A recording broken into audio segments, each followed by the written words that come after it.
Suara peluit kereta malam memecah keheningan. Asap tipis mengepul di udara dingin stasiun. Rendra berdiri di antara hiruk-pikuk orang-orang yang sibuk membawa koper. Hanya sebuah tas kain tua yang ia bawa, berisi 2 potong baju selembar foto Sinta dan uang Rp50.000 hasil menjual sepeda tuanya. Ia menatap tiket di tangannya. Jurusan kota. Matanya merah, bukan karena lelah, tapi karena menahan air mata yang tak boleh jatuh. Dalam hati ia berbisik, "Aku nggak tahu harus mulai dari mana, Sin. Tapi aku janji, aku bakal balik buat kamu." Kereta berjalan. Lampu-lampu desa memudar di balik jendela, dan Rendra menatap gelap yang berlari cepat di luar sana. Suara roda besi di rel terdengar seperti irama langkah tekadnya. Ia tahu jalan di depan panjang dan sulit, tapi ia juga tahu satu hal. Ia tak boleh menyerah. Beberapa hari pertama di kota menjadi awal penderitaannya. Ia menumpang di emperan toko, tidur beralaskan kardus, makan dari sisa nasi bungkus yang dibuang orang. Siang hari ia mencari pekerjaan apa saja, kuli angkut, buruh bangunan, kadang bahkan memungut botol bekas untuk dijual. Ia jarang bicara. Satu-satunya teman bicaranya adalah foto Sinta yang selalu ia simpan di dompet lusuhnya. Setiap malam sebelum tidur, ia keluarkan foto itu, menatapnya sambil berkata pelan, "Hari ini aku masih gagal, Sin, tapi besok aku coba lagi." Suatu pagi, ia bertemu dengan seorang mandor proyek bernama Pak Gimin. Lelaki parubaya itu melihat Rendra sedang memanggul semen di pinggir jalan tanpa alas kaki. "Kamu kuat juga, nak. Mau kerja di proyekku, gajinya nggak seberapa, tapi bisa makan tiap hari." Rendra mengangguk cepat, tanpa pikir panjang. Sejak hari itu, ia resmi jadi kuli bangunan. Hari-harinya diisi dengan kerja keras. Pagi-pagi ia sudah di lokasi proyek, mengangkat pasir, menyusun batu bata, mencampur semen. Panas matahari membakar kulitnya. Tapi setiap kali keringat menetes ke tanah, ia selalu teringat kata-kata ayah Sinta. "Cinta gak bisa dimakan." Nak, kalimat itu menjadi cambuk, membuatnya bekerja tanpa henti. Ia ingin membuktikan bahwa cinta justru bisa jadi alasan seseorang untuk bangkit dari tanah paling rendah. Suatu sore, setelah seharian bekerja, ia duduk di pinggir jalan. Tubuhnya berdebu. Ia membuka bekal nasi bungkus murah, nasi dengan sambal dan tempe goreng. Di sebilannya, para pekerja lain tertawa, saling berbagi cerita tentang keluarga. Rendra hanya diam, memandangi langit yang mulai jingga. Warnanya mengingatkan dia pada sor-sor di bawah pohon mangga bersama Sinta. Di kepalanya terngiang suara lembut gadis itu, "Kamu janji ya, jangan lupa sama aku." Rendra menutup mata, menahan perih di dada. "Aku nggak lupa, Sin. Aku cuma belum bisa pulang." Waktu berjalan. 2 tahun berlalu, tubuhnya kini lebih kuat, wajahnya mulai menua sebelum waktunya. Ia dikenal di proyek sebagai kuli paling rajin dan jujur. Bahkan mandornya sering berkata, "Kalau semua pekerja kayak kamu, Rendra, dunia ini nggak bakal kekurangan rumah."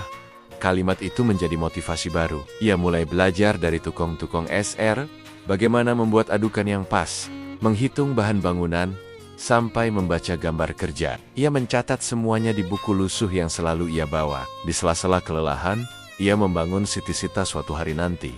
Ia tak hanya akan jadi kuli, ia akan jadi pemilik proyek. Suatu malam, hujan turun deras. Rendra duduk di bawah atap seng yang bocor, menulis sesuatu di kertas basah. Satu kalimat besar yang ia tulis dengan tangan gemetar. "Aku harus sukses, agar bisa menepati janji." Ia menatap tulisan itu lama, lalu menaruh foto Sinta di sampingnya. "Kamu masih di sana kan, Sin? Masih di bawah pohon itu?" katanya pelan. Air hujan menetes di pipinya, bercampur dengan air mata yang akhirnya tak bisa ia tahan lagi. Tahun ketiga, Rendra mulai dipercaya sebagai pengawas proyek kecil. Ia diberi tanggung jawab mengatur pekerja dan bahan. Gajinya naik sedikit, cukup untuk menyewa kamar petak kecil. Malam hari, ia belajar bisnis dari majikannya, membaca koran bekas tentang kisah pengusaha sukses, mendengarkan radio yang bercerita tentang cara memulai usaha. Ia tidak sekolah tinggi, tapi tekadnya mengalahkan segalanya. Ia mulai menabung, menahan keinginan, menolak hiburan, bahkan menolak tawaran teman-temannya untuk bersenang-senang. "Aku belum waktunya senang," katanya setiap kali diajak keluar. Sampai suatu hari, nasib mulai berbalik. Pemilik proyek tempat ia bekerja tiba-tiba bangkrut dan meninggalkan proyek setengah jadi. Semua pekerja panik. Rendra berpikir keras, lalu menemui pemilik lahan dan berkata, "Pak, izinkan saya selesaikan proyek ini. Saya nggak punya banyak uang, tapi saya akan kerja dengan jujur." Pemilik lahan menatapnya heran. Tapi melihat semangat di mata Rendra, ia setuju. Rendra pun meminjam uang kecil dari temannya, membeli bahan secukupnya, dan bekerja siang malam menyelesaikan bangunan itu. 2 bulan kemudian, proyek selesai tepat waktu, bahkan lebih rapi dari harapan. Pemilik lahan terkesan, dan mulai merekomendasikan Rendra ke rekan-rekannya. Dari 1 proyek kecil, menjadi 2. Dari 2, menjadi 5. Rendra kini punya 10 pekerja sendiri. Ia menamai usahanya Manggajaya Construction, terinspirasi dari pohon tempat ia dulu berjanji. Setiap kali menandatangani kontrak proyek baru, ia selalu mengingat janji itu dalam hatinya. Setiap batu yang aku pasang, Sin, itu buat kamu.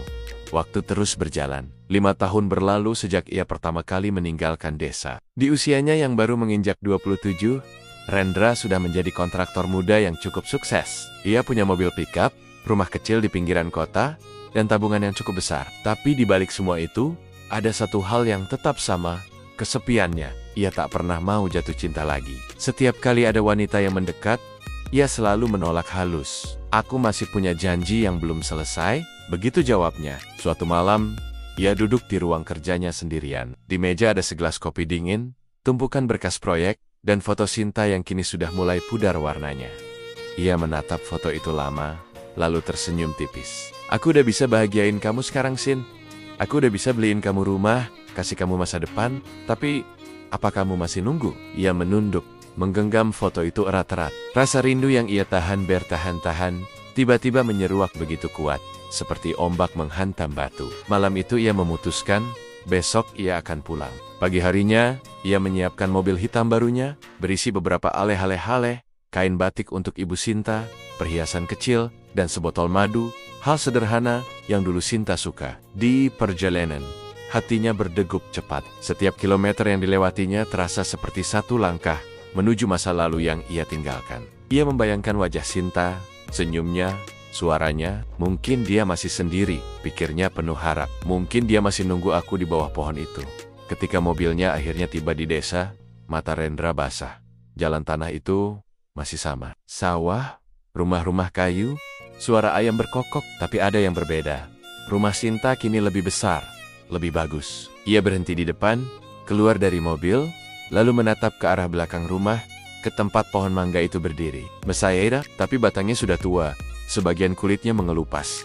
Rendra melangkah pelan ke sana. Setiap langkah seperti membawa kenangan kembali. Ia berdiri di bawah pohon itu, menatap ukiran di batangnya. RS. Ukiran itu sudah hampir tak terlihat, tapi masih ada. Ia menyentuhnya dengan ujung jari, suaranya bergetar. Aku balik, Sin. Aku udah berhasil. Aku udah bisa bahagiain kamu sekarang. Suaranya pelan, nyaris tenggelam oleh suara angin. Tiba-tiba terdengar suara tawa anak kecil. Seorang bocah laki-laki berlari ke arahnya, memungut mangga yang jatuh di dekat kaki Rendra. Punyaku? Katanya polos. Rendra tersenyum, berjongkok, lalu mengelus kepala anak itu. Mangga ini enak ya? Bocah itu mengangguk, lalu berlari ke arah seorang wanita yang baru keluar dari rumah. Wajahnya familiar. Rendra terpaku. Sinta. Ia berdiri membeku, menatap perempuan itu seperti melihat mimpi lama yang tiba-tiba menjadi nyata. Sinta pun berhenti, wajahnya kaget. Rendra, suaranya lirih, hampir tak percaya. Rendra tersenyum dengan mata yang mulai basah. Iya, Sin, aku balik. Mereka hanya berdiri saling menatap. Di antara mereka, anak kecil tadi menarik tangan Sinta, lalu berkata, Bu, ayo pulang, ayah nunggu. Kata ayah itu seperti petir yang menyambar hati Rendra. Dunia terasa berhenti. Ia menelan ludah, menunduk perlahan. Kamu udah bahagia? Ya, tanyanya pelan. Sinta menatapnya lama, lalu tersenyum tipis. Bahagia itu mekam-mekam, Ren. Kadang bukan karena bersama, tapi karena tahu orang yang kita cintai akhirnya berhasil. Rendra mengangguk pelan. Ia mencoba tersenyum, tapi bibirnya gemetar. Aku benar-benar udah kerja keras buat bisa balik ke sini, Sin. Buat bisa nepatin janji. Sinta menatap pohon itu, lalu berkata dengan suara bergetar, aku tahu. Aku selalu tahu kamu bakal balik. Tapi waktu nggak nunggu kita, Ren. Mereka berdiri dalam diam. Angin sore berembus pelan, menggoyangkan daun-daun pohon mangga. Satu buah jatuh di antara mereka, pecah di tanah, mengeluarkan aroma manis bercampur getir. Rendra menatap ke langit. Aku pikir, begitu aku kaya, aku bisa dapetin semuanya kembali. Tapi ternyata yang hilang nggak bisa dibeli. Sinta menunduk, menahan air mata. Kamu nggak kehilangan apa-apa, Ren. kamu cuma dapat bentuk cinta yang lain. Cinta yang udah jadi doa. Rendra menatapnya satu kali lagi. Lama, dalam, penuh rindu yang tak tersampaikan. Terima kasih Sin, karena dulu kamu pernah percaya sama orang kayak aku. Ia berbalik, berjalan pelan menuju mobilnya. Dari balik kaca, ia menatap pohon mangga itu untuk terakhir kali. Di batangnya, ukiran R, S masih terlihat samar, tapi cukup untuk mengingatkan bahwa cinta sejati tak selalu berakhir bersama. Kadang, cinta sejati adalah tentang menepati janji, meski akhirnya berjalan sendiri. Mobil hitam itu perlahan menjauh di jalan tanah yang basah. Sinta berdiri di bawah pohon mangga, menatapnya pergi, lalu berbisik pelan.